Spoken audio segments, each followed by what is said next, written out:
Domestic violence is a pattern of abusive behavior in any relationship in which one partner uses violence against another to gain or maintain control and power over the other. There are 5 types of domestic violence, the first one being emotional, which involves playing mind games as well as threatening oneself or another. The second one being verbal, which is name calling, yelling, or once again threatening. The third being technological, which includes social media sabotage, as well as checking phones, whether it be texts or calls. The fourth and fifth are pretty self-explanatory, being sexual. And fifthly, the most commonly regarded form of domestic violence is physical. Historically, like most other social issues, both males and females have differentiating opinions on it.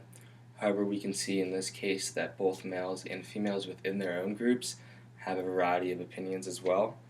To begin, some more extreme females saw females solely as the victims of domestic violence, whereas males were solely the perpetrators. Furthermore, that even went to the extent where they saw all men as potential perpetrators, just waiting for certain circumstances to strike, and they regarded domestic violence as a criminal act, therefore it should only be dealt with within the criminal system.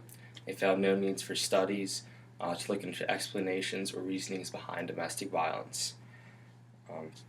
On the other hand, you had other females who saw domestic violence as a patriarchal right and a matter for the household and not a societal discussion.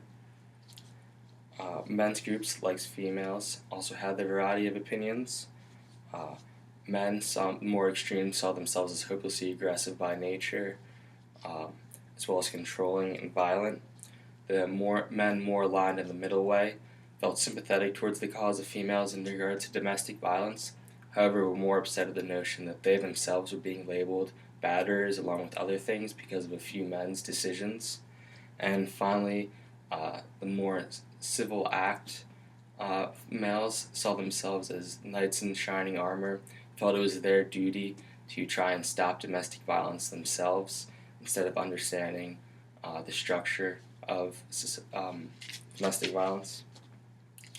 And according to research conducted by the University of Washington, nearly twice as many women as men said they perpetrated domestic violence in the past year. And furthermore, the study concluded that there was a link between chronically aggressive adolescents, whether it be male or female, and later acts of domestic violence in older ages. The take-home message from the study is that acts of domestic violence in later parts of life can be greatly reduced if you address it at a childhood level. And although there are 5 types of domestic violence, there are 2 forms. The first one being bilateral domestic violence. This is when both members of the partnership abuse each other, where the injuries are at a severe level of equality.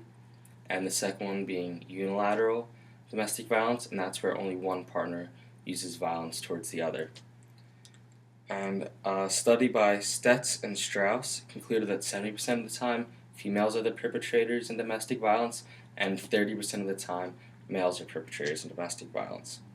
However, 75% of females that reported domestic violence have also been perpetrators themselves, but historically, studies as well as surveys and statistics did not account for this, and because they didn't account for females being regarded as the victims but also perpetrators themselves, there's been a notion of one-sided victimization in regards to males in the context of domestic violence, and I'll talk a little more about that, as well as generalizations of males in domestic violence.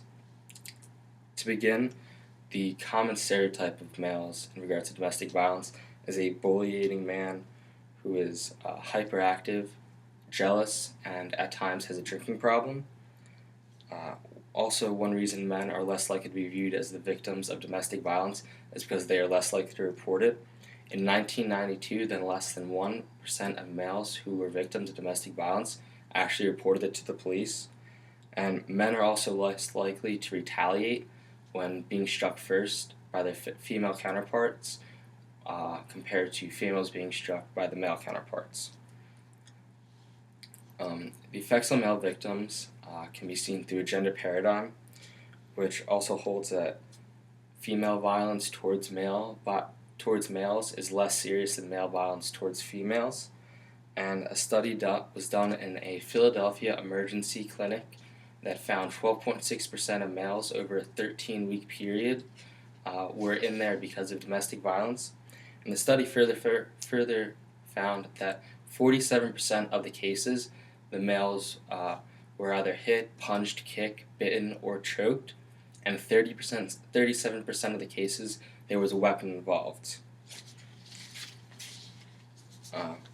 Furthermore, as well as any victims of domestic violence, males also exhibit negative psychological symptoms.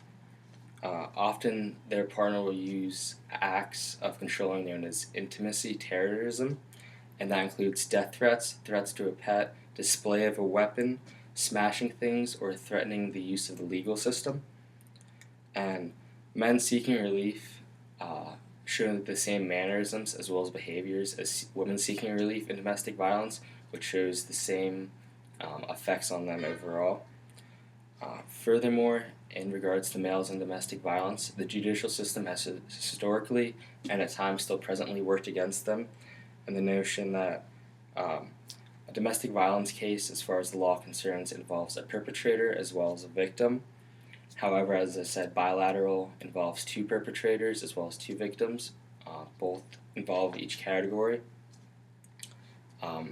However, due to the nature of male versus female physicality, males are often taken in as a perpetrator.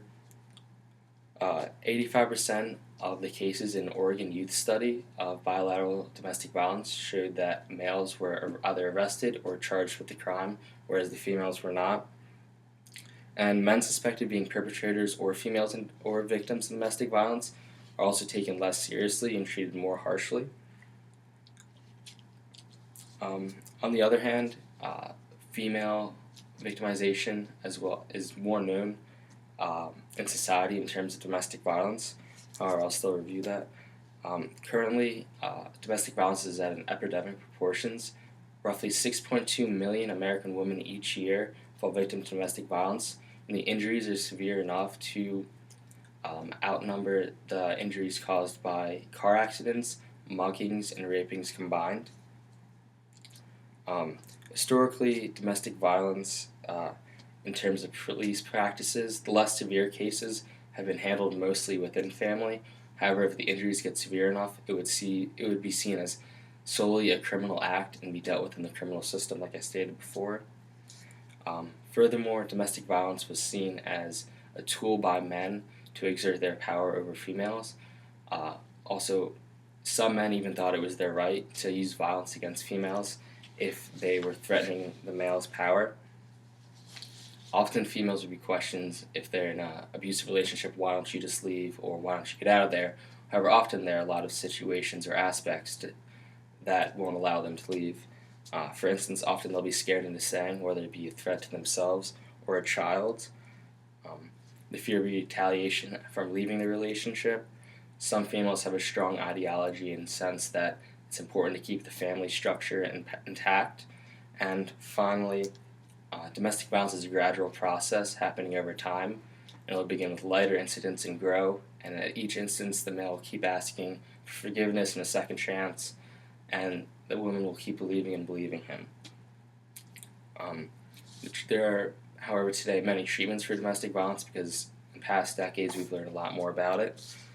Currently there are hotlines as well as websites you can go to for information, aid, counseling, as well as potential relocation for temporary stay.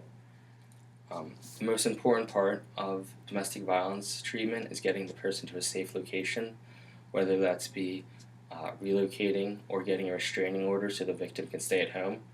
And personnel and counselors for domestic violence keep phones on them at all times or have means of contacting them at any hour of the day. Furthermore, there's group therapy, which involves either the victim or the perpetrator going to groups and classes to talk about their situation. However, there's also individual therapy for both victims and perpetrators, in which they're allowed to have more independent time, talk about their situation on a more personal level. After 6 or 7 classes, they'll bring the perpetrator as well as the victim in to have counseling together. And there are a few effects of domestic violence, the first one being PTSD, which is post-traumatic stress disorder, which is a mental condition triggered by a terrifying event, which includes flashbacks, um, severe anxiety, and uncontrollable thoughts about the situation. Another side effect is depression, more than common feelings of temporary sadness. Um, and that happens to be the most common symptom of domestic violence, which is depression, which is found in 60% of cases of females who are battered. And lastly, dissociation, or feeling checked out. And at times, this can be such a harmful side effect that the person finds themselves daydreaming so much it impairs their ability to function on a day-to-day basis. And to prevent domestic violence, it's a different category than sexual assault, and it's mainly male on female. However, domestic violence is a different issue altogether. Um, it's a result of accumulation of prior events in someone's childhood and upbringing, which instills in them a sense of entitlement to use force against another, to either get their will, to retaliate, or to prove a point. And it's an issue which can be settled if you put the right education and the right tools into the uh, elementary system of education in order to teach children about uh, what happens in society at times, how to deal with it, and how to overcome it as a whole. Thank you.